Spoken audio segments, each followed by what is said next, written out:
Hello everyone and welcome to my channel knowledge world. आज के इस वीडियो में मैं आपको Newton second law of motion के बारे में पढ़ाऊंगा। Newton second law of motion की स्टेटमेंट यही है कि the force applied on an object is directly proportional to the acceleration produce in it और the acceleration produce in a body is directly proportional to the force applied on it. और इसमें condition ये है कि जो मास है वो constant होना चाहिए। नाउ डोंट वरी, मैं आपको एक्सप्लेन कर दूंगा कि जो फोर्स है, अगर मैं किसी ऑब्जेक्ट को एक फोर्स देता हूँ तो उसमें जो एक्सलेरेशन प्रोड्यूस होगा, जो इसमें acceleration, this is remember capital F, sorry, the force applied on a object, अगर मैं उस पर फोर्स अप्लाई कर लूँगा तो उसमें जो एक्सलेरेशन प्रोड्यूस होगा वो डायरेक्टली प्रोपोर्शनल होगा। नाउ डायरेक्टली प्रोपोर्शनल क्या है? अगर आपका ये कॉन्सेप्ट क्लियर नहीं है तो जब फोर्स बढ़ेगा तो एक्सलेरेशन बढ़ेगा, जब फोर्स कम होगा तो एक्सलेरेशन कम होगा। इस रिलेशन को हम डायरेक्टली प्रोपोर्शनल कहते हैं। और इन्वर्सली प्रोपोर्शनल क्या होता है? अगर ये बढ़ेगा, फोर्स बढ़ेगा और ये कम होगा, या ये कम होगा तो ये बढ़ेगा, उस रिलेशन को हम इनवर्स प्रोपोर्शनल कहते हैं। Inverse relation inversely proportional. Now this is directly proportional. Now force बढ़ता है तो एक्सलेरेशन बढ़ेगा, फोर्स कम होगा तो एक्सलेरेशन कम होगा। नाउ सी, अगर मैं किसी, लेट्स टेक, ओके, हमें जो मास है वो कांस्टेंट रखना है।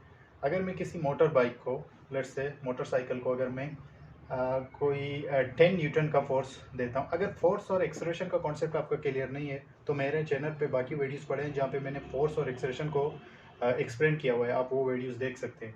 अगर मैं 10 न्यूटन का फोर्स इस पर अप्लाई करता हूँ तो ये जो है ये बिल्कुल बढ़ेगा। तो लेट्स से 10 न्यूटन में, सॉरी, पहले अगर प्रोड्यूस होता है 2 मीटर पर सेकेंड स्क्वायर, ओके। अगर मैं ये बढ़ा के 12 कर लूँगा तो एग्जैक्टली ये भी बढ़ेगा, ये भी 4 या 5 या कुछ। अगर ये मैं लेट से कम कर लूँ, अगर मैं 9 कर लूँ तो ये भी कम होगा, ये 1.8 और समथिंग।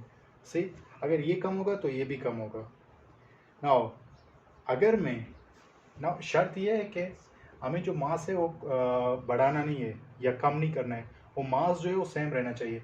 अगर मैं 10 न्यूटन का फोर्स जो है इस पे देता हूँ मोटरसाइकिल पे तो 2 मीटर प्रोड्यूस होगा। अगर यही फोर्स मैं अगर किसी, लेट से, बस पे दे दूँ या किसी ट्रक पे दे दूँ तो मे बी उसमें एक्सलेरेशन प्रोड्यूस ना हो। अगर एक्सलेरेशन प्रोड्यूस होगा तो ज़रूरी नहीं है कि ये हो। अगर मास बढ़ेगा तो ज़ाहिर है एक्सलेरेशन भी कम होगा, okay. Now let's say F is directly proportional to acceleration। और इसमें जो है, अगर मैं जब हम प्रोपोर्शनलिटी का साइन हटाते हैं तो जो कांस्टेंट है वो हम ऐड करते हैं, तो हमारे पास यहाँ पे कांस्टेंट क्या है? वो मास है। एंड आपने काफ़ी जगह पे देखा होगा कि F is equal to M A, और यहाँ से प्रोड्यूस हुआ है और न्यूटन के सेकेंड लॉ ऑफ मोशन से प्रोड्यूस हुआ है ये equation. F is equal to M A, force is equal to mass into acceleration.